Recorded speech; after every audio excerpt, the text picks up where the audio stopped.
आज हम करेंगे असाइनमेंट का सॉल्यूशन। तो जो पहला क्वेश्चन है, an electron revolves in a circular orbit of radius 5.3 10⁻11, यानी तुमको रेडियस की वैल्यू दी हुई है 5.3 10⁻11, ये रेडियस की वैल्यू है। In hydrogen atom with constant speed, speed constant, अब स्पीड कितनी है वो दी हुई नहीं है, डैश बोला हुआ। So that 1.06 milli ampere current is constituted, मतलब करंट कितना जनरेट करना है 1.06 मिली एम्पियर। मिली का मतलब होता है 10⁻³ एम्पियर। तो इलेक्ट्रॉन जो है वो घूम रहा है ऑर्बिट में, तो उसकी स्पीड कितनी होनी चाहिए जैसे कितना करंट जनरेट हो। तो करंट की हमने बेसिक फॉर्मूला पढ़ी है, I इज इक्वल टू होता है इट्स Q अपॉन T। वैसे जो T है टाइम, तो हम लोग टाइम को क्या लिख सकते हैं, हम लिख सकते हैं टाइम को 2 पाई अपॉन ओमेगा, तो ओमेगा चला जाएगा ऊपर। क्या लिख सकते हैं, T को Q 2 पाई बाय ओमेगा, तो ओमेगा चला जाएगा ऊपर। फिर I as it is, Q as it is नीचे, 2 पाई एज इट इज, जो ओमेगा है वो होता है V बाय R। क्या होता है V बाय R। और जो Q है, Q मतलब यहाँ पे इलेक्ट्रॉन है, तो इलेक्ट्रॉन का चार्ज होता है E, तो फॉर्मूला बन जाएगी EV बाय 2 पाई R। तो याद, फॉर्मूला याद रख लेना कि अगर कोई इलेक्ट्रॉन हाइड्रोजन एटम के आसपास घूमता है, उसकी फॉर्मूला होती है I is equal to EV upon 2 pi R।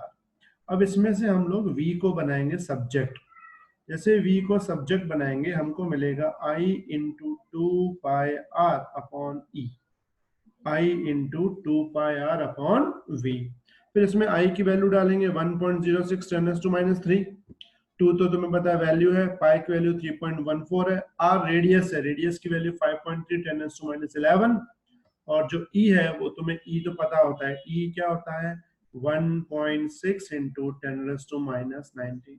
बस तुमको ये सॉल्व करना है और जो ऑप्शन तुम्हारा मैच करे उस पर टिक करना है। क्लियर? चलो उसके बाद हम बात करते हैं सेकंड नंबर क्वेश्चन की।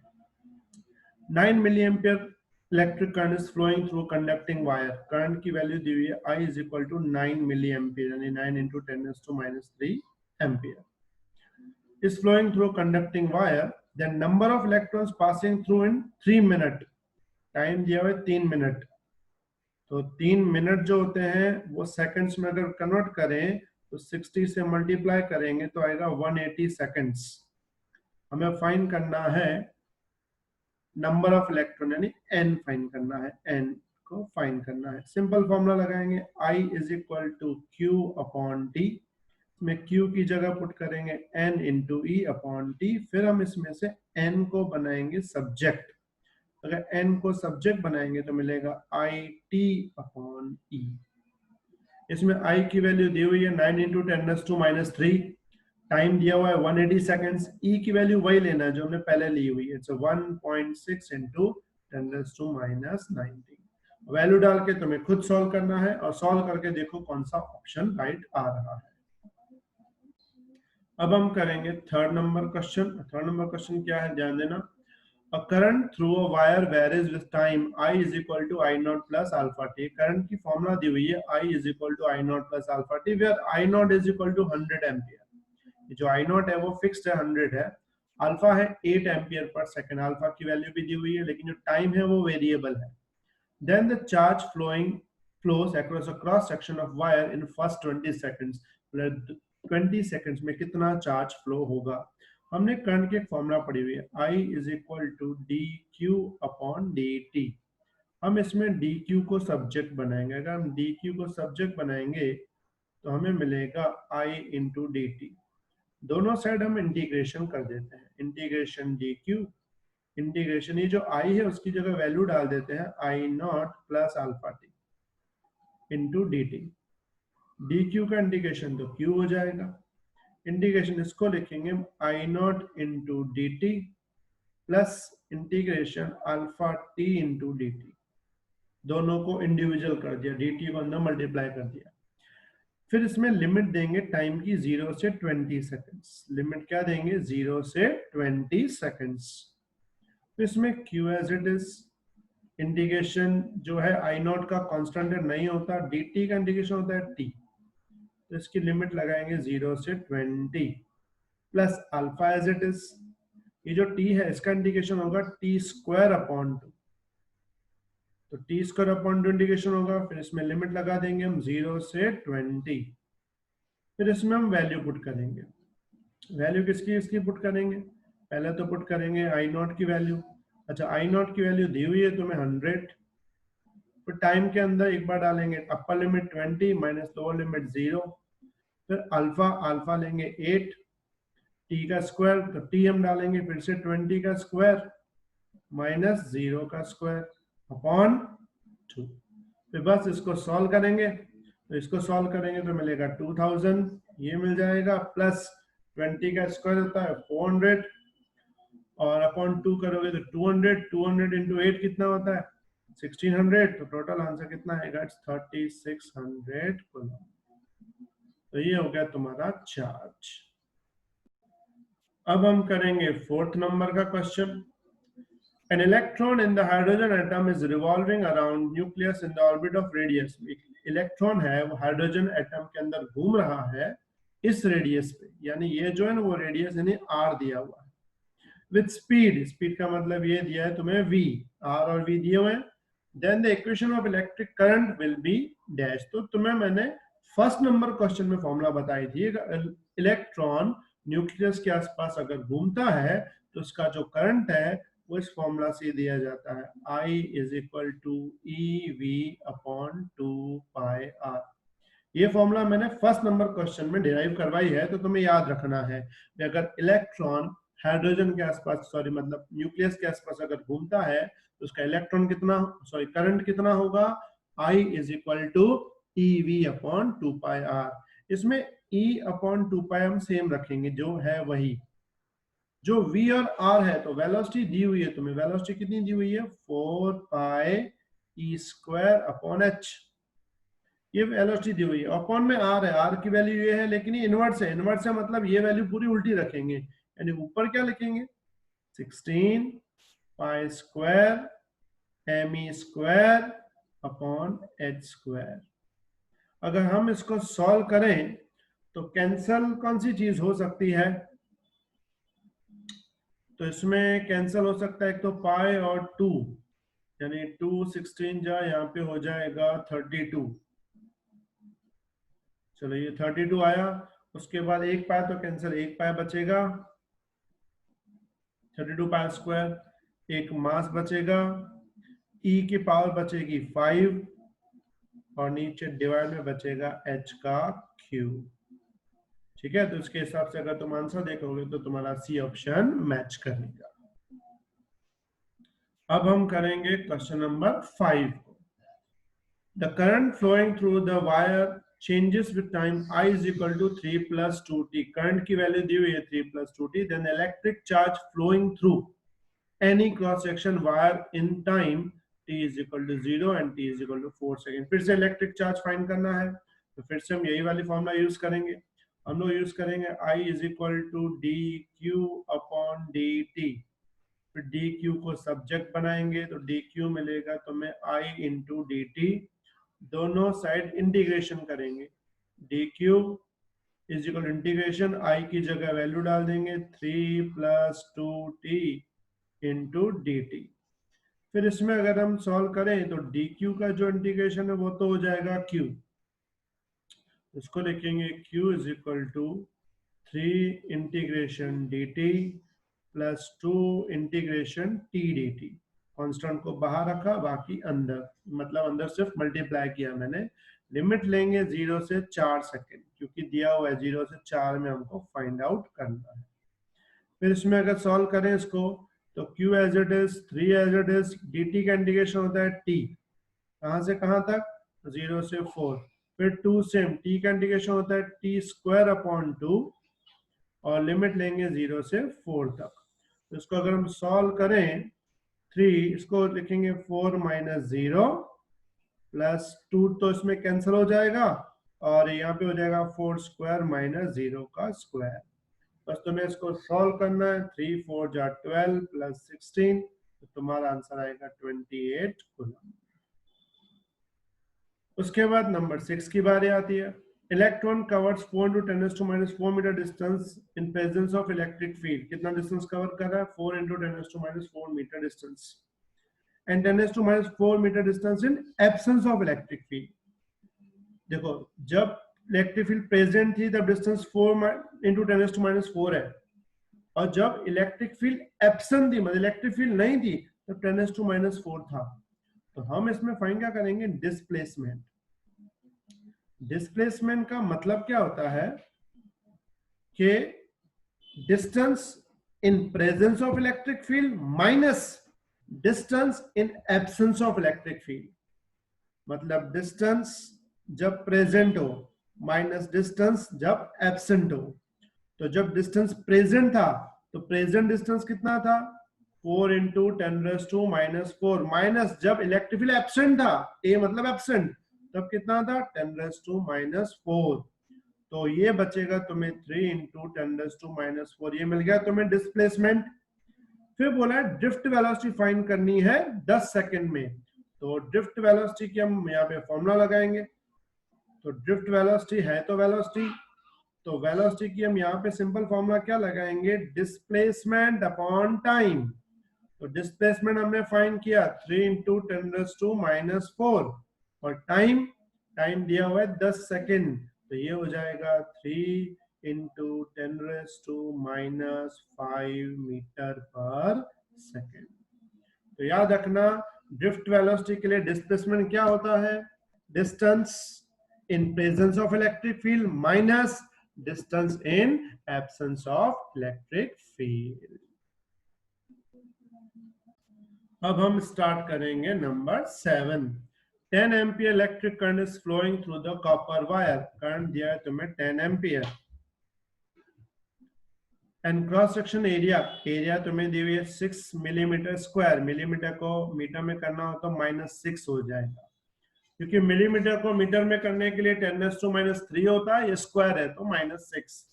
The drift velocity of electron यानी वीडी फाइंड करना है.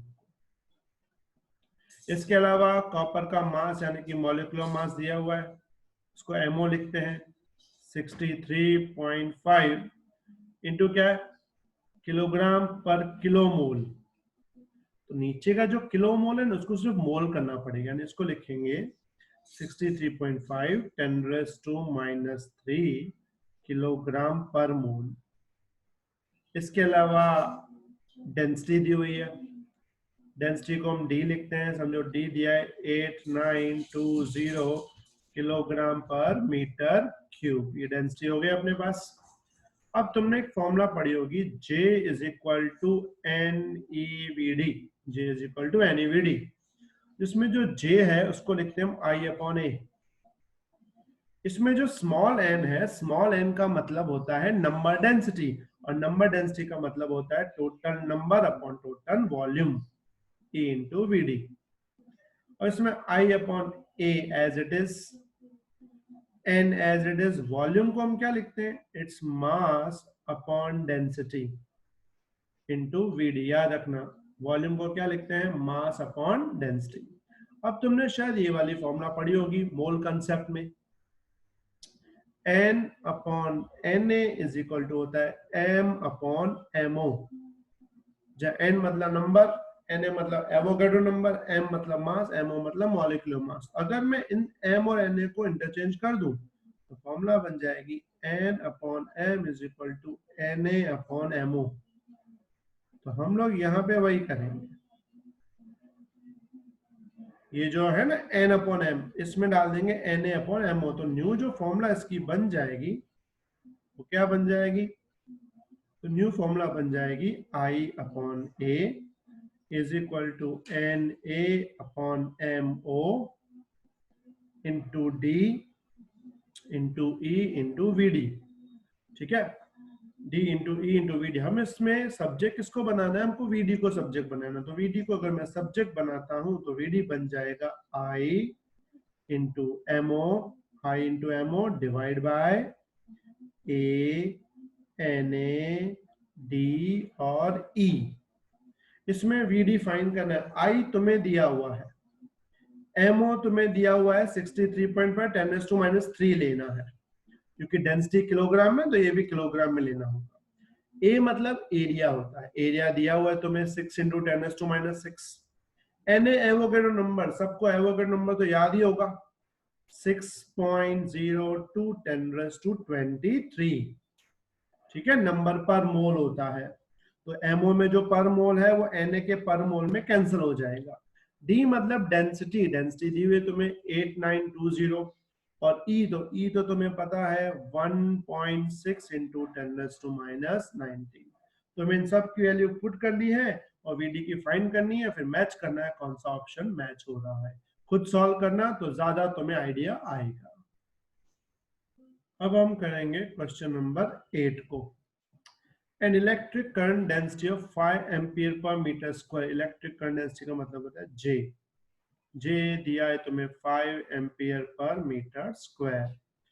Obtained when 8 into 10⁻⁸ volt per metre. Electric field तुम्हें दी हुई है 8 into 10⁻⁸ वोल्ट पर मीटर तुम्हें दिया हुआ है। ठीक है, electric field as applied to the conducting wire, then resistivity of the conductor. क्या फाइंड करना है? रेजिस्टिविटी, जिसको हम रो बोलते हैं। तो फॉर्मूला याद रखना, हमने ओम्स लॉ वेक्टर फॉर्म में पढ़ा हुआ है, E इज इक्वल टू जे रो। क्या फॉर्मूला होती है? E इज इक्वल टू जे रो, जहाँ E मतलब इलेक्ट्रिक फील्ड, J मतलब इलेक्ट्रिक करंट डेंसिटी। तो अगर रो को मैं सब्जेक्ट बनाऊं तो रो मिलेगा E अपॉन जे, और फिर हम E अपॉन जे में वैल्यू पुट कर देंगे। E की वैल्यू पुट करेंगे 8 इंटू 10⁻⁸, और J की पुट करेंगे 5। अगर 8 अपॉन 5 को तुम डिवाइड करो तो वैल्यू मिलेगी तुम्हें 1.6 10⁻⁸। तो 1.6 10⁻⁸, यानी ऑप्शन तुम्हारा ए मैच कर जाएगा। चलो अभी नंबर 9 करते हैं हम लोग। 6 into 10⁻12 electrons are flowing through any cross section of conductor per unit time. अब इसका मीनिंग समझना। 6 into 10⁻12 electrons are flowing through any cross section of conductor per unit time। Actual में पर यूनिट टाइम नहीं आएगा, per unit volume आएगा। ठीक है, volume की बात मतलब ये जो तुम्हें दिया हुआ है एक्चुअल में नंबर डेंसिटी दी हुई है, यानी एन दिया हुआ है। एन होता है 6 into 10⁻12। तो उसके बाद वेलोसिटी दी हुई है, ड्रिफ्ट वेलोसिटी यानी वीडी दिया हुआ है। वीडी कितना है? 8 into 10⁻10 मीटर पर second. If cross section area A दिया हुआ है कितना? 4 सेंटीमीटर स्क्वायर, तो 10⁻⁻4 कर देंगे, ये मीटर स्क्वायर बन जाएगा। Then electric current flowing through conductor, electric current यानी हमको आई फाइंड करना है। तो हमने फॉर्मूला पढ़ी हुई है, अभी अभी याद है तुम्हें, J is equal to NEVD। उसमें से J को लिखेंगे I अपॉन A, सामने लिखेंगे NEVD। तुम्हें I को बनाना है सब्जेक्ट। अगर तुम I को सब्जेक्ट बना लेते हो तो क्या फॉर्मूला बन जाएगी? NAE और VD। तुम्हें स्मॉल n दिया हुआ है, एरिया दी हुई है, E तुम्हें पता है, E क्या लोगे तुम लोग? 1.6 इंटू 10⁻⁻19 कूलम। ठीक है, और VD तुम्हें दिया हुआ है 8 इंटू 10⁻10। तो इससे तुम क्या फाइंड कर लोगे? कितना करंट इसमें से फ्लो हो रहा है, और फाइंड करके इसमें से मैच करना कौन सा ऑप्शन मैच हो रहा है। अब हम करते हैं number 10। In two conducting wires, दो conducting wires of same material, material दोनों का सेम है, same current is flowing, current की वैल्यू भी सेम है। If ratio of radius of wire is 1:4, मतलब दोनों का रेशियो, रेडियस समझ लेते हैं R1 अपॉन R2, वो रेशियो कितना है? 1/4। And the drift velocity of electron in thick wire is VD। अब R1 अपॉन R2 1:4 है, यहां से दिख रहा है R1 छोटा है, R2 बड़ा है, इसका मतलब R2 होगा थिक वायर। तो यहां बोला है the drift velocity of electron in thick wire is VD, मतलब तुम्हें V2 दिया है VD। फाइंड क्या करना है? Then drift velocity of electron in thin wire is dash, मतलब V1 फाइंड करना है। हमने फॉर्मूला पढ़ी हुई है, J is equal to NEVD। तो इसमें J को लिखेंगे I upon A is equal to NEVD, और I सेम A को लिखेंगे पाई R स्क्वायर NEVD, अब इसमें बोला है two conducting wires of same material, material same है मतलब एन सेम होगा, सेम करंट मतलब आई भी सेम है, मतलब आई कांस्टेंट है, एन सेम है, ई कांस्टेंट होता है, पाई भी कांस्टेंट होता है। इसका मतलब कि अगर हम इसका रिलेशन बनाते हैं तो हमको जो रिलेशन मिलेगा वो मिलेगा we D proportional to 1/r²। तो हम इसको लेंगे V1 upon V2 is equal to R2 upon R1 का होल स्क्वायर, क्योंकि इनवर्सली प्रोपोर्शनल है ना, तो 1/2 सामने हो जाएगा 2/1। अब इसमें अगर मैं वैल्यू पुट करूं तो जैसे हम वैल्यू पुट करेंगे V1 एज इट इज पता नहीं, V2 पता है, VD है, R2 तो R2 अपॉन सामने दिया हुआ है तुम्हें लेफ्ट साइड में R1 अपॉन R2 1/4 है, तो R2 अपॉन R1 आएगा 4/1 उसका स्क्वायर, तो V1 अपॉन VD हो जाएगा तुम्हें 16, तो V1 कितना होगा 16 इंटू VD, तो ये मिल जाएगी तुम्हें ड्रिफ्ट वेलोसिटी। क्लियर, तो ये तुम्हें मिल जाएगी ड्रिफ्ट वेलोसिटी की वैल्यू कि थिन वायर में जो है वो ड्रिफ्ट वेलोसिटी ज्यादा हो जाएगी। अब हम करेंगे question number 11। The relaxation time for collision of electron with proton in a conducting wire is 18.2 10⁻⁻12 second. Relaxation time दिया हुआ T 18.2 into 10⁻⁻12 second, ये तुम्हें दिया हुआ रिलैक्सेशन टाइम। बोला then the mobility of conductor is dash. अब हमें पहले डिफाइन करनी है मोबिलिटी क्या होती है। तो एक्चुअल में जो मोबिलिटी है उसको हम क्या बोलते हैं एक्चुअल में, मोबिलिटी, मोबिलिटी मतलब होता है the ability to move, ability to move उसे बोलते हैं मोबिलिटी। जैसे कि कंडक्टर में इलेक्ट्रॉन मूव करने की एबिलिटी रखते हैं ना, जैसे बाहर का इलेक्ट्रिक फील्ड आता है इलेक्ट्रॉन मूव करने लगते हैं, मतलब उसके पास एक प्रॉपर्टी है टू मूव, उस प्रॉपर्टी को बोलते हैं हम मोबिलिटी। और मोबिलिटी को डिफाइन कैसे करते हैं, the drift velocity per unit electric field, per unit electric field is known as mobility। The mobility क्या होता है, the drift velocity per unit electric field, उसको मोबिलिटी बोलते हैं। मोबिलिटी को म्यू से दिखाते हैं, म्यू का मतलब क्या होता है, drift velocity but divide by E, इसको बोलते हैं वीडी अपॉन ई। क्लियर, अब इसमें वीडी अपॉन ई को हम कैसे डिफाइन करेंगे वो देख लेते हैं एक बार। हमने फॉर्मूला पढ़ी तुम्हें शायद याद होगा, जे की दो फॉर्मूला थी, एक थी J is equal to n e v d और दूसरी एक जे की फॉर्मूला थी सिग्मा ई। दो फॉर्मूला हमने की, J is equal to n e v d, J is equal to sigma E. तो जो J is equal to sigma E था वो Ohm's law in vector form में था। इसके अलावा जो सिग्मा है ना उसकी एक अलग से फॉर्मूला वो भी हमने डिराइव करी हुई है, वो थी NE² T/m, जहाँ T मतलब रिलैक्सेशन टाइम। अब इसमें क्या करेंगे, देखो VD की जगह हम लोग पुट करेंगे पहले ये वाली वैल्यू, VD की जगह J/NE, क्या पुट करेंगे J/NE डिवाइड बाय नीचे E की जगह तो E मिलेगा J/सिग्मा,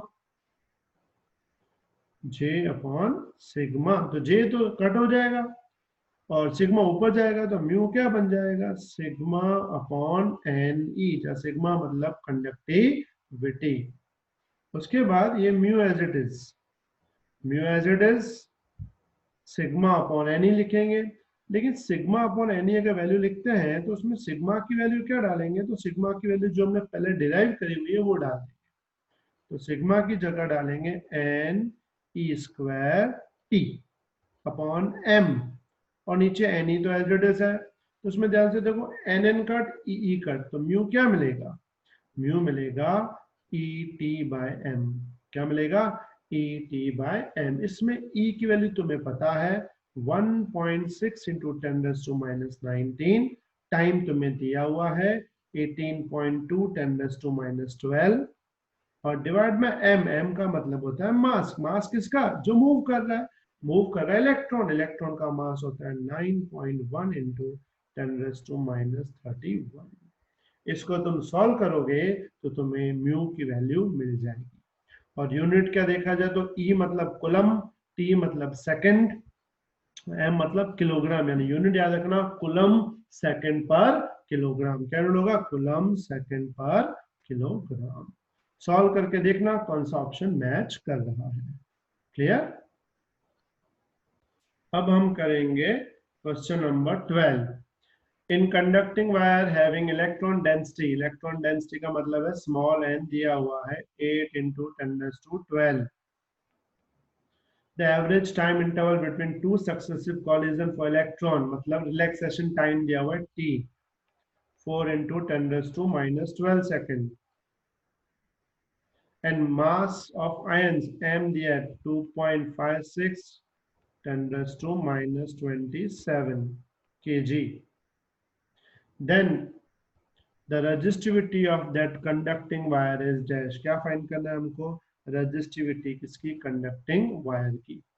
तो जो रेजिस्टिविटी है उसकी वैल्यू क्या होगी, तो हमने इससे पहले वाले क्वेश्चन में सिग्मा की वैल्यू लिखी थी ना, n E square tau by m, यानी n square t by m. तो यहाँ इसका उल्टा होता है, सिग्मा का ये उल्टा होता है, तो रो की फॉर्मूला लिखेंगे एम अपॉन एन ई स्क्वायर टी, उल्टा हो जाएगा। अब इसमें तुम्हें एम दिया है मास, एन भी दिया है, ई तुम्हें पता है 1.6 इंटू 10⁻19 कूलम डालना है, और टाइम तुम्हें दिया हुआ है। बस इसको तुम सॉल्व करना, तुम्हें रो की वैल्यू मिल जाएगी। चलो अब हम करेंगे question number 13। Area of the plane shown in figure is 2 centimetre square. ये जो प्लेन तुम्हें दिख रहा है थोड़ा टेढ़ा है, उसकी एरिया की वैल्यू तुम्हें दी हुई है 2 सेंटीमीटर स्क्वायर। तो इसको लिखेंगे 2 into 10⁻4 metre square. 4 ampere current is flowing through the wire, wire में जो करंट फ्लो हो रहा है आई, वो तुम्हें दिया है 4 एम्पियर। फिर पूछा है then the electric current density at point P of conductor will be dash. भाई यहाँ पे इलेक्ट्रिक करंट डेंसिटी जे क्या होगा। तो तुम्हें पता है जब भी एरिया किसी एंगल पे होता है तो हम उसका बनाते हैं एक एरिया वेक्टर, और ये जो एरिया वेक्टर यहाँ बनेगा उसका एंगल यहाँ से कितना होगा, तो इसका एंगल यहाँ से बनेगा तुम्हारा 60। क्यों 60, क्योंकि 30 दिया हुआ है, तो ये लाइन और ये लाइन आपस में परपेंडिकुलर है, तो 30 तो 60 होगा। फिर हम फॉर्मूला यूज करेंगे, तुम्हें याद होगा J is equal to formula होती है I upon A cos theta. फिर इसमें हम वैल्यू पुट कर देंगे, I की वैल्यू डालेंगे 4, एरिया की वैल्यू डालेंगे 2 इंटू 10⁻⁻4 cos थीटा, यानी cos का क्या रखेंगे 60। cos 60 कितना होता है 1/2, तो 4 अपॉन 2 इंटू 10⁻⁻4 इंटू होगा 1/2, तो 1/2 होगा तो 2 क्या हो जाएगा कैंसिल, तो ये वैल्यू बन जाएगी 4 into 10⁻4 ampere per metre square. ये बन जाएगा तुम्हारा J। अब हम करेंगे क्वेश्चन नंबर 14। पूरा ध्यान 14 पे। Two conductors having same diameter, diameter same है मतलब रेडियस भी सेम होगा, एरिया भी सेम होगी, have resistivity ρ1 and ρ2 and length L1 और L2, दोनों का रेजिस्टिविटी अलग है, लेंथ अलग है। Then resultant resistivity of series combination of these two conductors, अगर दोनों कंडक्टर को हम सीरीज कॉम्बिनेशन करते हैं तो उस वक्त इसकी टोटल रेजिस्टिविटी क्या होगी। मतलब ये है कि एक मटेरियल ऐसा है, ठीक है, और दूसरा मटेरियल उसके जस्ट पास में है, दोनों की लेंथ क्या है, अलग अलग है। समझो पहले वाले की जो लेंथ है वो है मान लो L1 है, ये L1 है और ये L2 है, लेंथ अलग अलग है, दोनों को हमने सीरीज में रखा हुआ है, सीरीज कॉम्बिनेशन में रखा हुआ है, ठीक है। अब इसको अब सीरीज कॉम्बिनेशन रखेंगे तो तुम्हें पता होगा सीरीज कॉम्बिनेशन में रेजिस्टेंस कैसे फाइंड करते हैं, R1 प्लस R2, R1 की जगह ρ1 L1 upon A, area same है, R2 की जगह रो टू L2 अपॉन ए, क्योंकि एरिया तो दोनों में सेम है, तो R में क्या लिखेंगे, रो L1 प्लस L2 दोनों का एडिशन हो जाएगा अपॉन ए सेम रहेगा, क्योंकि दोनों को कॉम्बिनेशन करेंगे प्लस हो जाएगा। तो अगर हम इसको सॉल्व करें तो एरिया तो कैंसिल हो जाएगा, क्या बचेगा, बचेगा rho L1 plus L2 is equal to मिलेगा रो 1 L1 प्लस रो 2 L2। रो को बनाएंगे सब्जेक्ट, तो फॉर्मूला बन जाएगी रो 1 L1 plus row 2 L2 divide by L1 plus L2। Clear. अब हम करेंगे question number 15। The current density along the axis of cylindrical conductor having radius equal to capital R is given by J is equal to J naught R cube upon R raised to 4. Then the current along the conductor is dash. The distance from the axis is R. बोला हुआ है एक cylindrical conductor में जो electric current density है J, वो किस formula पे डिपेंडेंट है, J is equal to J naught R cube upon R raise to 4। नीचे जो R है वो तो रेडियस है, ऊपर जो R है वो एक्सिस से डिस्टेंस है। तो हमें फाइंड करें इसमें करंट क्या होगा, तो यहाँ पे J जो है ना वो कांस्टेंट नहीं है, वेरिएबल है। तो करंट हम इसमें कैसे फाइंड करेंगे, तो करंट हम फाइंड करेंगे I is equal to integration J into d A. कैसे फाइंड करेंगे, J इंटू डी ए। वैसे J is equal to I upon A, लेकिन अगर J वेरिएबल है तो हमें इंटीग्रेशन यूज करना पड़ेगा। डी ए कहाँ से लाएंगे, तो हमें पता होता है क्रॉस सेक्शन एरिया की फॉर्मूला होती है pi r square. Pi r square, तो उसका अगर मैं डिफरेंशिएशन करूं d A by d r, तो वहां मिलेगा तुम्हें 2 पाई आर। तो dA is equal to subject बनाएंगे तो dA क्या मिलेगा यहाँ पे 2 pi r into D R. अब ये वैल्यूज में हम पुट करेंगे, तो I as it is, integration जो J है उसकी जगह लिखेंगे J naught R cube upon R raise to 4, और dA की जगह लिखेंगे 2 pi r into D R. अब इसमें जो कांस्टेंट है उनको बाहर निकाल देते हैं, J नॉट बाहर लिख देंगे, 2 बाहर लिख देंगे, पाई बाहर लिख देंगे, नीचे r रेज टू 4 बाहर लिख देंगे। इंटीग्रेशन में अंदर क्या बचाएंगे, r raise to 4 d r. Limit लेंगे 0 से r। अब I as it is, J naught भी as it is, 2 pi as it is, r raise to 4 as it is. इसका इंटीग्रेशन होता है r रेज टू 5 अपॉन 5, और limit हम लगाएंगे 0 से r। अब इसको हम सॉल्व करेंगे, इसको अगर हम सॉल्व करते हैं तो वैल्यू हमको क्या मिलेगी, I is equal to J naught 2 pi upon R raise to 4। फिर इसमें पुट करेंगे upper limit R raise to 5 minus 0 raise to 5 divide by 5।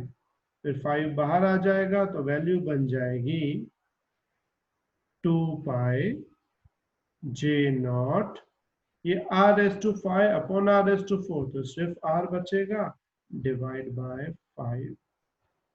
तो उसके हिसाब से तुम्हारी जो वैल्यू आएगी ऑप्शन आएगा बी। अब हम करेंगे question number 16। 0.4 millimeter diameter copper wire is connected with 2 millimeter diameter iron wire। पहले कॉपर वायर है जिसका डायमीटर छोटा है, उसके साथ कनेक्टेड है बड़ा डायमीटर 2 mm वायर। मतलब अगर मैं बात करूं तो जो पहला है वो समझो ये छोटा है डायमीटर, और उसके पीछे जो है वायर वो थोड़ी बड़ी डायमीटर वाली वायर है। मतलब दो टाइप के वायर्स यहाँ पे कनेक्टेड हैं, दो वायर्स अटैच्ड हैं। तो बोला है पहले वायर का डायमीटर 0.4 mm, दूसरे वायर का डायमीटर कितना है 2 mm। ये दूसरे वायर का डायमीटर है 2 mm और पहले वायर का 0.4 mm। क्लियर यहाँ तक, ये 2 मिलीमीटर डायमीटर है, ठीक है, और यहाँ पे जो डायमीटर है वो 0.4 है, ठीक है। फिर बोला है 4 milliampere current is pass through copper wire. ये जो कॉपर वायर है उसमें करंट पास हो रहा है 4 मिली एम्पियर। कॉपर वायर का मतलब होता है ये अंदर वाली वायर, छोटी वायर मतलब। तो छोटी वायर का जो करंट है आई जो है वो तुम्हें दिया हुआ है 4 मिली एम्पियर। तो सिंपल बात है, जो दूसरी वायर है ये वाली बड़ी वायर आयरन, उसमें भी करंट वही आएगा। कितना करंट आएगा? 4 मिली एम्पियर, क्योंकि करंट कहीं भी ना, मतलब it's neither be created nor be destroyed. सिर्फ जितना करंट एंटर हुआ है उतना ही लीव करेगा, बीच में कहीं ना स्टोर होगा ना कहीं डिस्ट्रॉय होगा। इसलिए जितना करंट छोटी वायर में से पास होगा उतना ही करंट बड़ी वायर में से पास होगा। तो फाइन क्या करना है हमको? Current density in iron wire, iron मतलब जो दूसरी वाली वायर है ये वाली, इसका करंट डेंसिटी फाइंड करना है। तो करंट डेंसिटी की सिंपल फॉर्मूला होती है J is equal to I upon A. इसमें आई तो एज इट इज है, जो एरिया है उसको लिखते हैं पाई आर स्क्वायर। तो इसमें आई तो वही है 4 मिली एम्पियर, उसको भी बाद में हाँ तो वैल्यू डाल देते हैं 4 मिली एम्पियर। तो 4 इंटू 10⁻³ डिवाइड बाय पाई मतलब 3.14। अब बात आती है रेडियस की। तो आयरन वायर का डायमीटर 2 मिलीमीटर है, तो रेडियस आएगा 1 मिलीमीटर। तो लिखेंगे 1 इंटू 10⁻³ मिलीमीटर, तो उसका करेंगे स्क्वायर। तो ये तुम्हें मिल जाएगा J। खुद सॉल्व करना और देखना इसमें वैल्यू क्या आती है।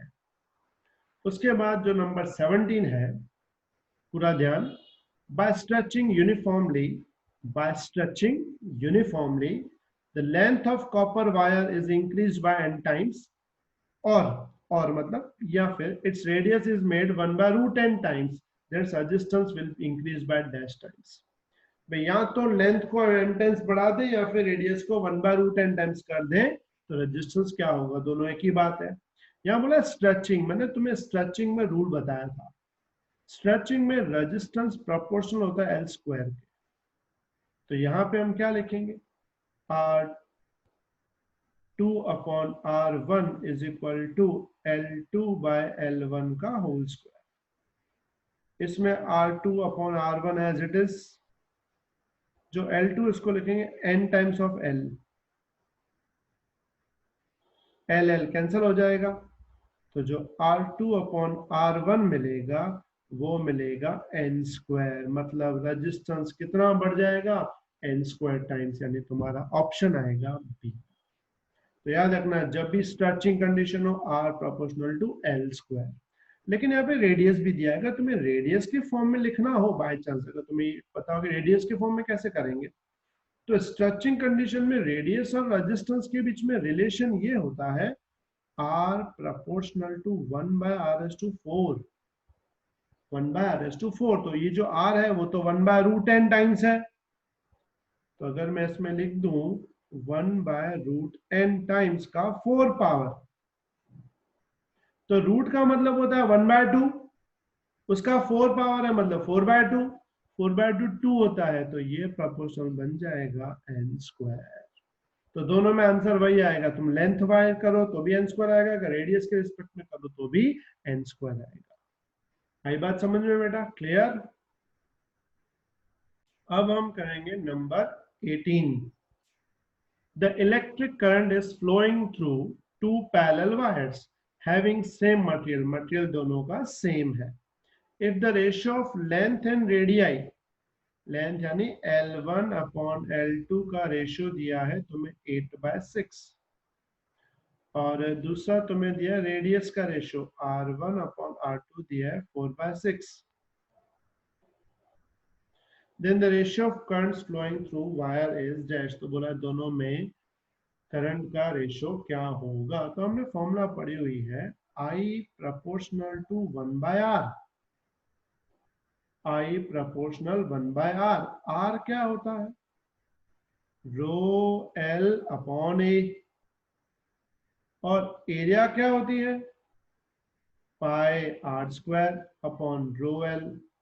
मतलब हम इसको ऐसा लिख सकते हैं कि जो करंट है आई वो प्रोपोर्शनल है आर स्क्वायर बाय एल, क्योंकि पाई और रो कांस्टेंट है, क्योंकि यहाँ लिखा है सेम मटेरियल मतलब रो कांस्टेंट होगा।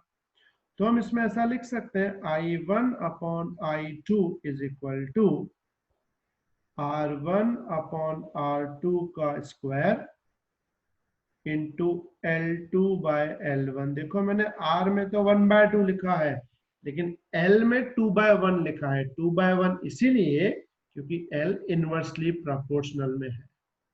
अब इसमें हम वैल्यू पुट कर देंगे। अब इसमें हम वैल्यू पुट करें तो I1 upon I2 as it is, R1 upon R2, तो तुम्हें R1 अपॉन R2 दिया है 4/6, उसका स्क्वायर 4/6 का स्क्वायर, और L2 बाय L1, वैसे L1 बाय L2 8/6 है, तो L2 बाय L1 होगा 6/8। तो इसको हम लिख सकते हैं 4/6 को लिखेंगे 2/3, उसका स्क्वायर है तो आएगा 4/9। 6/8 को लिख सकते हैं 3/4, 4 4 कैंसिल, आंसर आएगा 3/9। 3/9 आंसर होगा 1/3। तो तुम्हारा आंसर आएगा बी फॉर बॉम्बे। अब हम करेंगे क्वेश्चन नंबर 19। पूरा ध्यान 19 नंबर क्वेश्चन पे। The material of resistivity rho is filled between two concentric spherical shells of radii A and B, where B is greater than A. Then the resistance of space between these two spherical shells is dash. बोला हुआ है कि दो shells हैं, थोड़ा ध्यान, एक बड़ी शेल है, समझो उसका कलर हम कर देते हैं रेड, और उसके अंदर एक छोटी शेल है।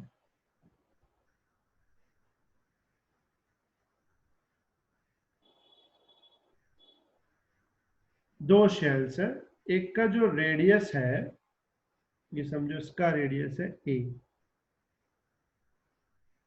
कितना रेडियस है, ए रेडियस है, और जो दूसरी शेल है वो बड़ी शेल है, उसका जो रेडियस है वो है बी। लेकिन जो मटेरियल है वो पूरा तुम्हारा रेडिश पोर्शन दिख रहा है, ये मटेरियल है, मतलब अंदर मटेरियल नहीं है, बाहर तरफ मटेरियल नहीं है। मटेरियल किसके बीच में, ए और बी के बीच में मटेरियल है पूरा। तो मैं फाइंड करना है, ये वाला पोर्शन दिखा है तुम्हें, ए और बी का पोर्शन,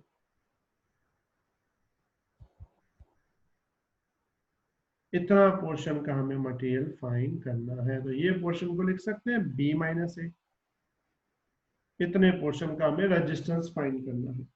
तो हम क्या करते हैं, यहाँ पे दो छोटे पार्ट सपोज करते हैं, पूरा ध्यान।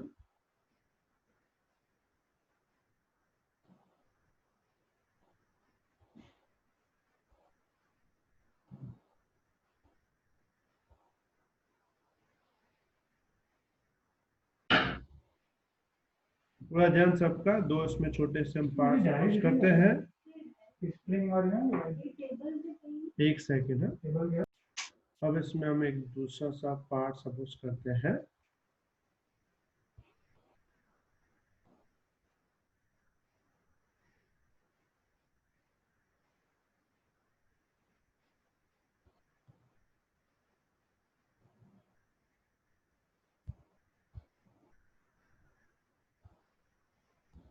ठीक है, ये वाला जो पार्ट है,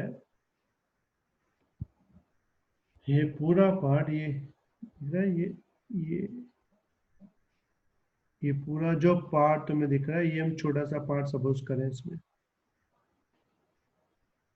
समझो ये जो पार्ट हमने सपोज किया है, ये देखा डॉटेड पार्ट, समझो ये जो पार्ट हमने सपोज किया है, ये यहां से x डिस्टेंस पे है। कितना डिस्टेंस पे है, x, और इसकी जो विड्थ है, समझो वो विड्थ जो है वो dx है।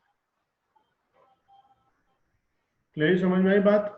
फिर से देख लो, अंदर एक शेल है, बाहर एक बड़ी शेल है। जो मटेरियल है वो अंदर वाली शेल और बाहर वाली शेल के बीच में है, मतलब जो रेडिश कलर का पोर्शन है वो पूरा मटेरियल है, और उस मटेरियल का हमें रेजिस्टेंस फाइंड करना है। तो हम उस मटेरियल के रेजिस्टेंस में एक छोटा सा पार्ट इमेजिन कर रहे हैं, और वो छोटा सा पार्ट जो है उसकी विड्थ dx है और उसका रेडियस है x। तो इस पार्ट का सबसे पहले हम फाइंड क्या करेंगे, रेजिस्टेंस, मतलब resistance small element of small element. तो स्मॉल एलिमेंट का जब हम रेजिस्टेंस फाइंड करेंगे तो उसको लिखेंगे डी आर।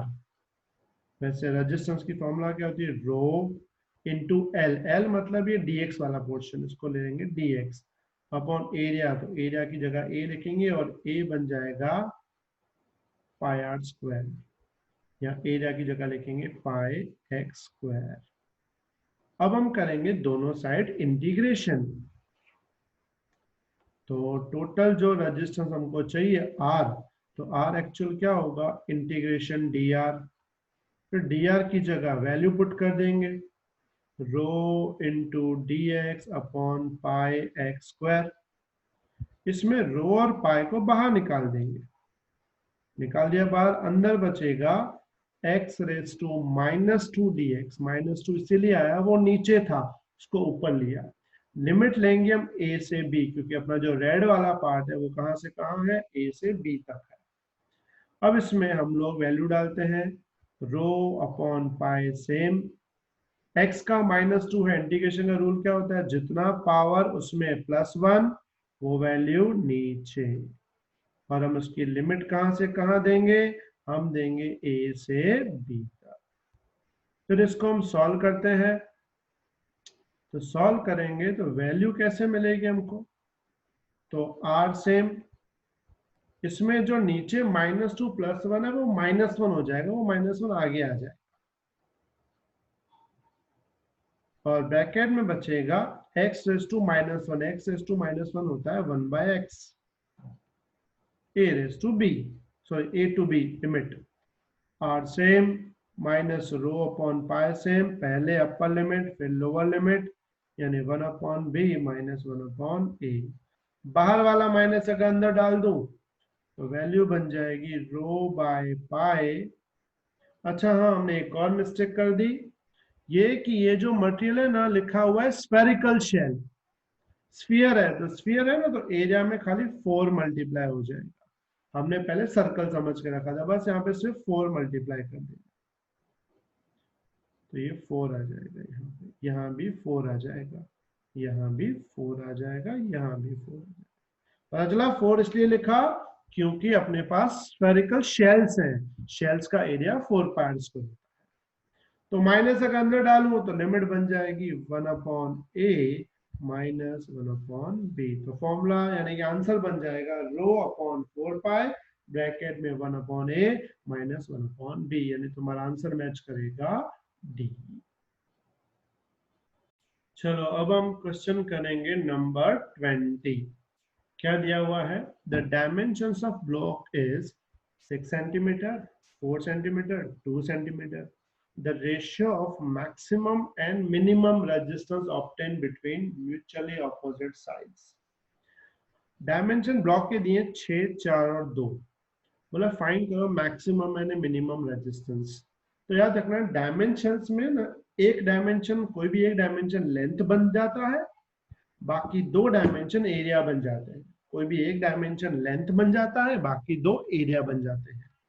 मतलब अगर समझो 6 सेंटीमीटर लेंथ बन जाता है तो 4 इंटू 2 एरिया बन जाएंगे 8।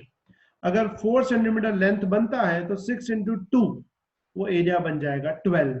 अगर 2 सेंटीमीटर लेंथ बनता है तो 6 इंटू 4 क्या बन जाएगा, मल्टीप्लाई एरिया बन जाएगा। मतलब तीनों में से कोई भी एक लेंथ बनेगा, बाकी दो क्या बनेंगे, एरिया बनेंगे। तो रेजिस्टेंस की बात की है, तो रेजिस्टेंस की फॉर्मूला होती है रो एल अपॉन ए। तो यहां पूछा है maximum and minimum. Resistance maximum कब होगा, जब लेंथ मैक्सिमम होगी। तो मुझे बताओ इन तीनों में से लेंथ किसकी मैक्सिमम होगी, तो नॉर्मल बात है 6 सेंटीमीटर। तो सबसे पहले हम बात करेंगे मैक्सिमम रेजिस्टेंस।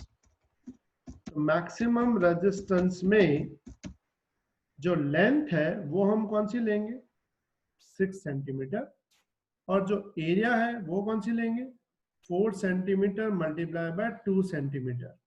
तो हम लोग अगर R निकाले मैक्सिमम, क्या निकाले, R मैक्सिमम, तो रेजिस्टेंस की फॉर्मूला में हम लोग क्या लिखेंगे, रो L की जगह लिखेंगे 6, एरिया की जगह लिखेंगे 4 इंटू 2।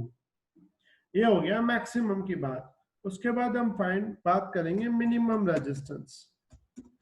मिनिमम रेजिस्टेंस, अब रेजिस्टेंस मिनिमम तब होगा जब लेंथ मिनिमम होगी। तो लेंथ कौन सी मिनिमम है? 2 सेंटीमीटर, तो हम उसमें एल ले लेंगे 2 सेंटीमीटर। और जो एरिया है बाकी दो बचे कौन से? 6 सेंटीमीटर इंटू 4 सेंटीमीटर, तो 6 4 जा 24 हो जाएगा। ठीक है, तो अगर आर मिनिमम, ऊपर वाला आर कौन सा था? मैक्सिमम। अब हम कौन सा लेंगे? R minimum. तो आर मिनिमम में फॉर्मूला वही रो इंटू एल ले लेंगे 2 और एरिया ले लेंगे 6 इंटू 4। फिर इन्होंने क्या पूछा है? रेशियो पूछा है मैक्सिमम अपॉन मिनिमम का। तो हम अब निकालेंगे मैक्सिमम और मिनिमम का रेशियो, यानी हम लिखेंगे यहाँ पे r max divide by r minimum is equal to maximum की जगह rho into 6 upon 4 into 2 divide by rho into 2 upon 6 into 4। तो इसमें ध्यान से देखो तो कैंसल क्या होता है? रो कैंसिल हो जाता है। और ऊपर क्या आएगा? ऊपर 6, नीचे वाला 6 इंटू 4 भी ऊपर जाएगा और नीचे 4 इंटू 2 इंटू 2 होगा। तो इसमें एक तो 4 कैंसिल हो जाएगा और 2 3 जा 2 3 जा, तो 3 3 जा क्या आएगा? 9। तो तुम्हारा जो आंसर आएगा R maximum upon R minimum वो कितना आएगा? 9:1। क्लियर? तो आंसर क्या आएगा तुम्हारा? 9:1, यानी ऑप्शन ए। अब हम करेंगे number 21। The resistance per unit length of wire is 6 ohm. Resistance per unit length is कितना? 6 ओम है। यूनिट लेंथ पे 6 ओम रेजिस्टेंस है, यानी per metre. If the wire is bend to form a circle of radius 12 centimetre, समझो हम wire का बना रहे हैं, सर्कल बना रहे हैं, वो भी कितना बड़ा सर्कल बना रहे हैं जिसका रेडियस कितना हो? इसका रेडियस है तुम्हारा 12 सेंटीमीटर। वायर वही है जिसका रेजिस्टेंस दिया है ना 6 ओम पर मीटर वाला, तो इसका रेडियस कितना है? 12 सेंटीमीटर। ठीक है, अब 12 सेंटीमीटर तो इसका बन गया रेडियस। इसको मैं अलग से लिख देता हूँ, ये रेडियस है इसका, और रेडियस कितना है? रेडियस हम बाहर ही लिख देते हैं, यहाँ लिख देते हैं रेडियस 12 सेंटीमीटर। ठीक है, then the resistance between two diametrical opposite points. हमें रेजिस्टेंस फाइंड करना है किस पॉइंट पे? दो डायमेट्रिक पॉइंट्स। समझो एक पॉइंट ये लेते हैं और एक पॉइंट ये लेते हैं, ये हो गए दो डायमेट्रिक पॉइंट, मतलब हमें इनके बीच एक रेजिस्टेंस फाइंड करना है।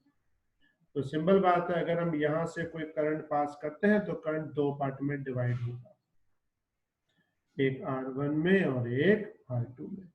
तो नॉर्मल बात है, ये तो पूरे आधे आधे पार्ट हो जाएंगे, हाफ ऊपर हाफ नीचे। तो अगर हम पहले पूरे का रेजिस्टेंस फाइंड कर ले, तो पहले बता पूरे की लेंथ क्या होगी? 2 पाई r। 2 सेम पाई की वैल्यू क्या लेंगे? 3.14। जो r है, तो r है 12 सेंटीमीटर। अगर 12 सेंटीमीटर को मैं मीटर में कन्वर्ट करूं तो मैं मीटर में इसको लिखूंगा 0.12। अगर हम तीनों को मल्टीप्लाई करते हैं तो मिलेगा तुम्हें 2 मल्टीप्लाई बाय 3.14 मल्टीप्लाई बाय 0.12, तो ये वैल्यू मिलेगी तुम्हें 0.7536। ये लेंथ मिल गई मीटर में। अब ऊपर दिया है the resistance per unit length of the wire is 6 ohm. Unit length पे 6 ओम है। अगर यूनिट लेंथ पे 6 ओम है तो हम फाइंड करेंगे पहले total resistance of wire. Total resistance of wire, तो पूरी रेजिस्टेंस का जो वैल्यू आएगी वो तुम्हें कितना मिलेगा? तो हम उसको लिखेंगे capital R is equal to 6 into L. 6 मतलब यूनिट मीटर पे रेजिस्टेंस, L मतलब ये लेंथ। तो 6 एज इट इज, लेंथ की वैल्यू डालेंगे 0.7536। तो 6 से अगर मैं इसको मल्टीप्लाई करूं तो वैल्यू मिलेगी 4.52। 4.52। लेकिन यहाँ पे ना ऑप्शन देखो पाई में है, तो हम इसको पाई में ही रखेंगे, मतलब वापस इसको मैं 3.14 से डिवाइड कर देता हूँ। तो अगर मैं इसको 3.14 से वापस अगर डिवाइड करूं तो मिलेगा तुम्हें 2 इंटू 0.12 इंटू 6, तो ये मिलेगा तुम्हें 1.44 पाई। ये रेजिस्टेंस किसका है? पूरी वायर का, होल वायर का रेजिस्टेंस है। लेकिन हमने तो उसके दो टुकड़े किए, आधा टुकड़ा ऊपर है, आधा टुकड़ा नीचे है। इसका मतलब यहाँ पे जो R1 है और R2 है दोनों एक्चुअल R के आधे हैं। तो R तो मिला 1.44 पाई, डिवाइड बाय 2 करेंगे तो 1.44 अपॉन 2 होगा तो 0.72 पाई आ जाएगा। इसका मतलब R1 की वैल्यू और R2 की वैल्यू यहाँ पे सेम है 0.72 पाई। लेकिन हमें दो पॉइंट्स के बीच में रेजिस्टेंस फाइंड करना है। कौन से दो पॉइंट्स? जो डायगोनल है, मतलब ये A और B, जो डायमेट्रिकली ऑपोजिट पॉइंट है। तो ध्यान से देखो तो यहाँ पे करंट दो में डिवाइड हुआ, दो में डिवाइड होने का मतलब है ये दोनों पैरेलल होंगे। अगर पैरेलल होंगे तो हम इसको कैसे लिखेंगे? Here R1 and R2 are parallel. तो पैरेलल की फॉर्मूला क्या थी? तो पैरेलल की हम फॉर्मूला कर चुके हैं। कौन सी? 1 upon R dash is equal to 1 upon R1 plus 1 upon R2। अब इसमें R1 है वो भी 0.72 पाई है,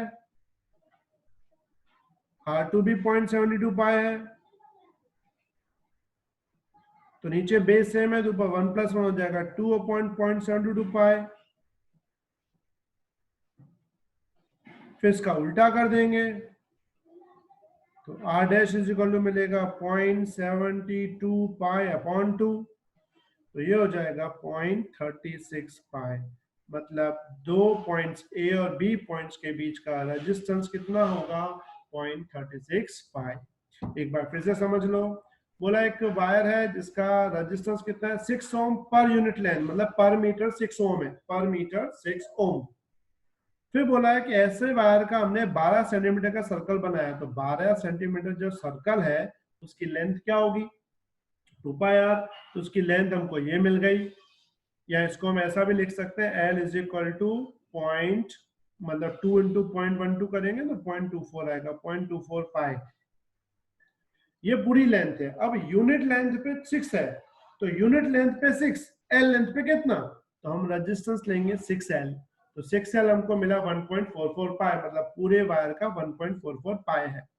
लेकिन रेजिस्टेंस A और B में फाइंड करना है जो डायमेट्रिकली ऑपोजिट पॉइंट्स है, तो उसके हिसाब से उसके दो आधे आधे पार्ट हो जाएंगे, R1 ऊपर R2 नीचे। तो टोटल R 1.44 पाई है, तो आधे आधे पार्ट का रेजिस्टेंस क्या होगा? 0.72 पाई। तो ऊपर वाले का भी 0.72 पाई, नीचे वाले का भी 0.72 पाई। लेकिन बाद में दोनों पैरेलल है, फिर हमने पैरेलल की फॉर्मूला लगाई और R डैश फाइंड किया, तो ये मिलेगा तुम्हें रिजल्टेंट रेजिस्टेंस। अब हम करेंगे question number 22। The charge flowing through each resistor changes with time as Q is equal to alpha t minus beta t square. Then current through resistance R will be maximum at time dash. Question बोला है कि charge हमको दिया है alpha T minus beta T square. तो सबसे पहले charge से हमको करंट तो मिल जाता है, याद है तुम्हें formula I is equal to D Q upon D T. इसमें I same, D by D T same, Q की जगह पहले फॉर्मूला लिखते हैं alpha T minus beta T square. फिर बोला I सेम, इसका डिफरेंशिएशन क्या मिलेगा? Alpha minus 2 beta, alpha minus 2 beta, ये मिलेगा तुम्हें करंट। फिर बोला then current through resistance R will be maximum at time is dash. तो इसमें वैसे यहाँ पे एक्चुअल में इन्होंने क्वेश्चन थोड़ा रॉन्ग पूछा है, लिखा है then the current through resistance R will be maximum at time. Actual में यहाँ पे वर्ड मैक्सिमम नहीं आना चाहिए, यहाँ वर्ड आना चाहिए जीरो। करंट जीरो कब होगा? तो हम I की जगह क्या डाल देंगे? जीरो डाल देंगे, is equal to alpha minus 2 BT। तो 2 BT इस तरफ, तो 2 BT क्या मिलेगा? अल्फा। तो तुम्हें T की जगह वैल्यू क्या डालेंगे? Alpha upon 2 beta. तो इस टाइम पे करंट की जो वैल्यू है वो क्या हो जाएगी, 0 हो जाएगी। क्योंकि इसमें हम मैक्सिमम नहीं बोल सकते, मैक्सिमम इसलिए नहीं बोल सकते क्योंकि ये आई जो है वो टाइम पे डिपेंडेंट है। ठीक है, टाइम पे डिपेंडेंट है तो हम मैक्सिमम टाइम तो बढ़ता रहता है, उस हिसाब से आई चेंज होता रहेगा, तो हम आई क्या कर देंगे, 0 कर देंगे। तो जब टाइम की वैल्यू अल्फा बाय 2 बीटा होगा, टाइम के लिए कितना होगा, अल्फा बाय 2 बीटा, तब करंट की वैल्यू क्या होगी, 0। मतलब मैक्सिमम वर्ड नहीं आएगा, 0 वर्ड आएगा। क्लियर। चलो अब हम करेंगे number 23। The conducting cylinder of length L have inner and outer radii R1 and R2. Inner radii R1 है, outer radii R2 है. If resistivity of material of cylinder is R, then the resistance between inner and outer wall at cylinder is dash. अब यहाँ पे जो cylinder है वो किस type का है वो तुम्हें मैं समझा दूं एक बार।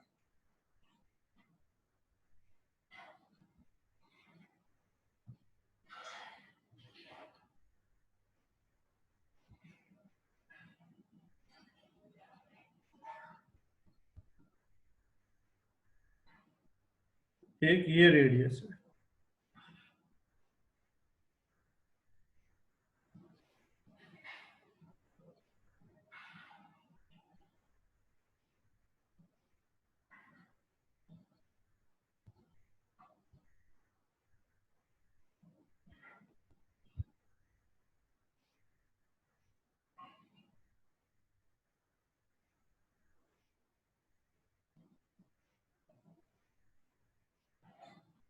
और एक बड़ा रेडियस है।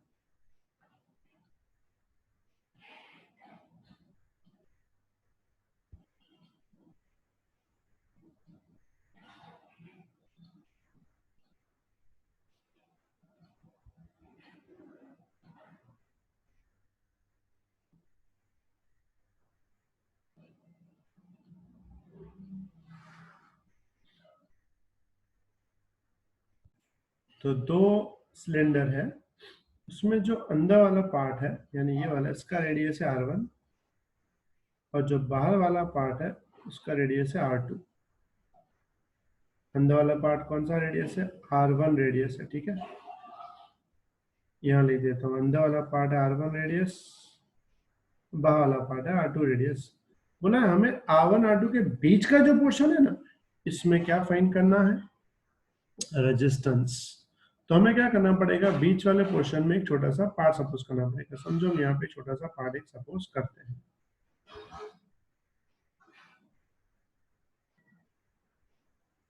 ठीक है, एक मिनट, इसको मैं अलग कलर में कर दूं जैसे तुम्हें ज्यादा आइडिया आएगा।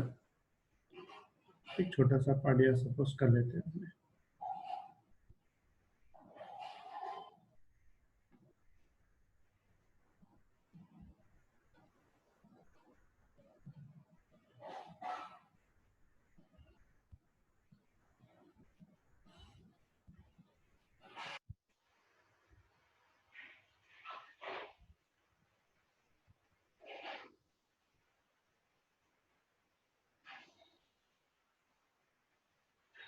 ये हमने एक छोटा सा पार्ट यहाँ सपोज किया, और जो छोटा सा पार्ट हमने यहाँ पे सपोज किया है, ये देखा रेड कलर का पोर्शन, समझो इसकी विड्थ है dx। कितनी विड्थ है, dx, और इसका खुद का जो रेडियस है, ये रेडियस है इसका r, sorry x। Width dx, radius कितना लेते हैं, x लेते हैं। ठीक है, तो इतने पोर्शन का अगर तुम्हें सिर्फ रेजिस्टेंस फाइंड करना हो तो रेजिस्टेंस की फॉर्मूला तुम्हें पता होगी, it's R is equal to, वैसे इसको लेंगे हम, dr is equal to rho into dx upon pi. अब इसमें जो है वो छोटा सा पार्ट जो आएगा ना, एक सेकेंड, छोटा सा पार्ट जो आएगा, वैसे इसमें dx है, नीचे आएगा dA। dA मतलब छोटा सा एरिया, तो एरिया क्या होगा इसका, इसका एरिया होगा 2 पाई x dx। कितना एरिया होगा, 2 पाई x dx, छोटे वाले पार्ट का। ठीक है, लेंथ dx है, और सॉरी हम लेंथ ही काम करते हैं, x है ना। ओके हाँ, हमें तो उस फॉर्म में लेना है, तो हम लोग है ना ये वाला ना सीधे फॉर्म में लेना है। तो सीधे फॉर्म में ना हमें यहाँ पे लेंथ दी हुई है, इसकी जो लेंथ दी हुई है वो L है। तो यहाँ पे ये dx नहीं आएगा एक्चुअल में, यहाँ पे ये लेंथ आएगी L, और नीचे जो एरिया आएगा वो आएगा 2πx dx, क्योंकि ये एरिया 2πx dx और लेंथ है L। तो रो L अपॉन 2πx dx। और एरिया आता कैसे है? तो एरिया तुम्हें पता है पाई एक्स स्क्वायर होता है। तो इसका डिफरेंशिएशन करेंगे dA/dx। तो डिफरेंशिएशन करेंगे तो मिलेगा 2πx। तो dA क्या बन जाएगा? 2πx into d x. ये वैल्यू इसमें पुट कर देंगे हम लोग। अब दोनों से इंटीग्रेशन करेंगे, तो इंटीग्रेशन dr, इसमें रो कॉमन, L कॉमन, और हाँ एक और चीज, हमें dx के फॉर्म में चाहिए तो वैल्यू भी लेनी पड़ेगी 2πx dx। हाँ एक मिनट, इसको हम फिर से एक बार देख लेते हैं। इसको मैं यहाँ से मिटा रहा हूँ, फिर से एक बार देख लो कि हमें जो फाइंड करना है वो R1 और R2 के बीच में करना है। R1 और R2 के बीच में मतलब ये पोर्शन। तो हम लोग क्या लेंगे? लेंगे वही चीज, D R is equal to rho L upon A, length upon area. Length लेंगे हम dx, इसकी लेंथ कितनी है? dx। और ये जो dx लेंथ है ये कहां तक लेंगे? यहां से यहां तक पूरा। तो इसका मतलब जो एरिया लेंगे वो dx लेंथ के सिलेंडर की लेंगे। तो सिलेंडर की जो लेंथ आएगी वो कितनी आती है? 2 पाई आर एल। तो आर की जगह यहाँ पे x है, एल एज इट इज। तो एरिया की जगह यहाँ पे क्या आएगा? 2πx है। मतलब तुम्हें ये dA की जरूरत यहाँ नहीं पड़ेगी, क्योंकि हमें रेजिस्टेंस दो एंड्स के बीच में नहीं, दो सिलेंडर के बीच में फाइंड करना है। इसलिए हमें जो एरिया लेनी पड़ेगी वो कौन सी लेनी पड़ेगी? सिलेंड्रिकल एरिया लेनी पड़ेगी, जिसका रेडियस होगा x और लेंथ होगी L। तो हो जाएगा 2πx इंटू एल, ये हो जाएगा dr। फिर दोनों साइड हम इंटीग्रेशन कर देंगे। तो dr, इसमें हम लिखेंगे रो बाहर, 2πl बाहर, अंदर बचेगा इंटीग्रेशन 1/x dx। फिर 1/x dx इंटीग्रेशन करना पड़ेगा।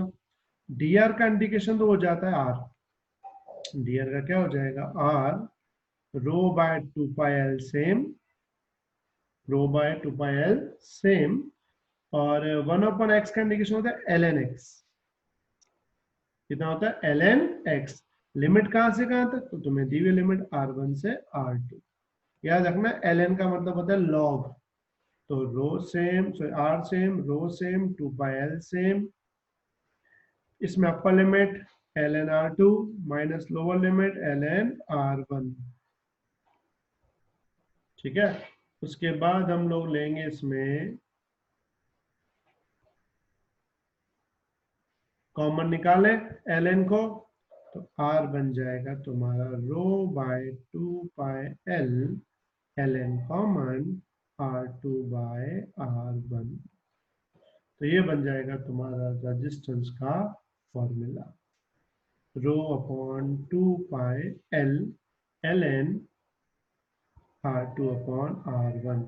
यानी इसका आंसर तुम्हारा मैच करेगा ऑप्शन नंबर सी। क्लियर? फिर से देख लो एक बार। अपने पास दो सिलेंडर है R1 और R2, दोनों के बीच में रो रेजिस्टिविटी का मटेरियल है, दोनों के बीच में तुमको दोनों के बीच में फाइंड करना है। तो हम लोग क्या करें? दोनों के बीच में एक रिंग सपोज कर रहा है जिसकी विड्थ है dx। फिर ये रिंग कहां से कहां तक है? पूरे सिलेंडर पे है। तो पूरे सिलेंडर का एरिया कौन सा लेंगे? सिलेंड्रिकल एरिया लेंगे। सिलेंड्रिकल एरिया क्या होता है? 2πrl, लेकिन रेडियस की जगह हम x ले लेंगे, और l यानी इसकी लेंथ, और ऊपर जो लेंथ है वो लेंगे dx। उसके बाद दोनों साइड क्या करेंगे? इंटीग्रेशन और रेजिस्टेंस फाइंड करेंगे। क्लियर? फिर भी डाउट हो तो मुझे तुम व्हाट्सएप मैसेज करके पूछ सकते हो। अब हम करेंगे number 24। A wire of resistance 8 ohm, a wire of resistance 8 ohm is bent from the center by 180 degree। एक वायर है, मान लो हम लोग ये एक वायर ले रहे हैं, ये एक वायर है, ठीक है। इसका टोटल रेजिस्टेंस कितना है? इट्स 8 ओम। एक सेकेंड, इसका जो टोटल रेजिस्टेंस है वो है 8 ओम। अब बोला है सेंटर से 180 डिग्री बैंड कर दिया, सेंटर से 180 डिग्री बैंड कर दिया। अगर बैंड कर देंगे तो सिंपल बात है, जो वायर है वो कैसी हो जाएगी, आधी ऐसी रहेगी, आधी जो है बैंड होगी ऐसी हो जाएगी, बैंड हो गई। फिर क्या बोला है, ज्वाइंट, एंड्स आर ज्वाइन। अब जो एंड्स है उनको हमने ज्वाइन कर दिया, ये पॉइंट ज्वाइन हो गए, दोनों एंड ज्वाइन हो गए। इसका मतलब ये वो अब दोनों पैरेलल में आ गए। अब पूरे वायर का रेजिस्टेंस था अपना 8 ओम, लेकिन बैंड होने के बाद ऊपर का पोर्शन आधा बचेगा, ये हो जाएगा 4 ओम, नीचे वाला भी हो जाएगा 4 ओम। और दोनों जुड़े इस पॉइंट से, मतलब दोनों पैरेलल कनेक्शन में। तो पैरेलल कनेक्शन में हम कैसे सॉल्व करते हैं, 1/r is equal to 1/4 plus 1/4। तो 1/r क्या मिलेगा, 2/4। इसको उल्टा कर देंगे तो मिलेगा 4/2, क्या हो जाएगा 2 ओम। तो रेजिस्टेंस जो होगा इसका पूरा मिला के कितना मिलेगा, 2 ओम। क्लियर, गॉट इट, समझ में आ गया बेटा, कंप्लीट। अब हम करेंगे 25 number. A copper wire is stretched to make it longer by 0.1%। जो कॉपर वायर है उसको हम स्ट्रेच कर रहे हैं, 0.1% बढ़ा रहे हैं। The percentage increase in its resistance is dash. क्या फाइंड करना है, परसेंटेज इंक्रीज इन रेजिस्टेंस। भाई हमने वायर को स्ट्रेच किया, खींचा है, कितना बढ़ा है 0.1%, तो रेजिस्टेंस कितना बढ़ेगा। तो हमने पढ़ा हुआ है स्ट्रेच में हम क्या यूज करते हैं, R proportional to L square. तो फिर इसको हम लिख सकते हैं D R upon R is equal to 2 DL upon L. ये हमने पढ़ा हुआ है चैप्टर नंबर 2 11th में, एरर बोलते थे, तुम्हें याद होगा, पावर आगे ला देते थे। दोनों साइड 100 से मल्टीप्लाई, तो यहाँ पे आएगा 2 DL अपॉन एल इंटू 100। तो जो रेजिस्टेंस है, सॉरी रेजिस्टेंस तो फाइंड करना है, लेंथ में दिया है 0.1%, तो मल्टीप्लाई अगर हम 2 करेंगे तो ये हो जाएगा 0.2%। मतलब लेंथ अगर 0.1% बढ़ती है तो रेजिस्टेंस 0.2% बढ़ेगा। मतलब ये वाला मेथड तुम छोटे वाले परसेंटेज है, 0.1%, 0.2% छोटे परसेंटेज है, तो तुम डायरेक्ट ये यूज कर सकते हो। लेकिन अगर परसेंटेज समझो 0.1% नहीं दिया हुआ, उसकी जगह समझो दिया है 20%, 30%, तब हम ये वाली फॉर्मूला यूज नहीं करेंगे। तब हम किस टाइप की फॉर्मूला यूज करेंगे, वो एक बार देख लो। अगर तुम्हें ज्यादा वैल्यू दी है परसेंटेज में तो क्या तुम यूज करोगे, वो देख लो। तब हम फॉर्मूला तो यही लगाएंगे, R proportional to L square. फिर हम इसको ऐसा लिखेंगे, R2 by R1 is equal to L2 by L1 का होल स्क्वायर। ठीक है, फिर दोनों side -1, R2 upon R1 -1 is equal to L2 upon L1 का होल स्क्वायर -1। इसको लिखेंगे R2 minus R1 upon R1। इसको क्या लिखेंगे, L2 square minus L1 square upon L1 square. Clear बात थी। तो ये हो जाएगा delta R by R, delta R by R. फिर इसमें वैल्यू कैसे डालेंगे, तो वैल्यू ऐसे डालेंगे जितना भी परसेंट दिया है, परसेंट, जितना भी परसेंट है। जैसे समझो कि दिया है तुम्हें 20%, तो 20% को बोलना 0.2। अगर 30% तो 0.3। तो उस वक्त तुम्हें क्या लिखोगे, L2 जो है इज इक्वल टू क्या लिखोगे, जितना भी परसेंट दिया है, जितना भी परसेंट दिया है डिवाइड बाय 100 इंटू L1। क्या लोगे, L2 इज इक्वल टू जितना भी परसेंट दिया है, समझो तुम्हें दिया है 10%, तो 10% अपॉन 100 इंटू L1। तो L2 की जगह ये वैल्यू डालना है। समझो तुम्हें दिया है 20%, तो यहाँ लिखेंगे 20 अपॉन 100। तो 20 अपॉन 100 क्या होता है, 0.2 इंटू L1। तो तुम्हें सिंपल भाषा में L2 में क्या लिखना है। और हाँ, इसमें एक और चीज करनी है, इसमें प्लस L1 भी करना है, क्योंकि हम बढ़ा रहे हैं ना। तो समझो अगर 10% बढ़ा रहे हैं तो लिखेंगे 10 अपॉन 100। तो 10 अपॉन 100 क्या होगा, 0.1, 0.1 L1 प्लस L1, तो वो हो जाएगा 1.1 L1। तो तुम्हें L2 की जगह पुट क्या करना है, 1.1 L1 का स्क्वायर। फिर इसको सॉल्व करके जो भी लास्ट में आंसर आए उसको 100 से तुम्हें क्या कर देना है, मल्टीप्लाई। अगर समझो तुम्हें वैल्यू दी हुई है 20%, जस्ट एग्जाम्पल, तुम्हें दिया हुआ है 20% हम बढ़ा रहे हैं, तो यहाँ पे क्या लिखेंगे, 20/100, तो ये हो जाएगा 1.2 L1। तो यहां डाल देंगे L2 की जगह 1.2 L1 का होल स्क्वायर। तो L1 स्क्वायर कॉमन कैंसिल हो जाएगा, तो वैल्यू क्या बचेगी, 1.2 का स्क्वायर 1.44 -1/1, तो ये हो जाएगा 0.44। फिर दोनों से 100 से मल्टीप्लाई, तो 0.44 को तुम 100 से मल्टीप्लाई करोगे तो आंसर तुम्हारा आएगा 44%। क्या आंसर आएगा तुम्हारा, 44%।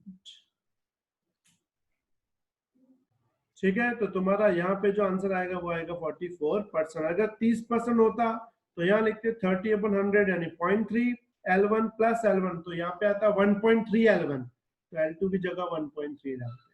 मतलब जितना परसेंट दिया अपॉन 100 L1 प्लस L1 वो वैल्यू तुम्हें यहाँ पे डाल देनी है। क्लियर। लेकिन अगर छोटे परसेंट है तो सीधा डबल। क्लियर।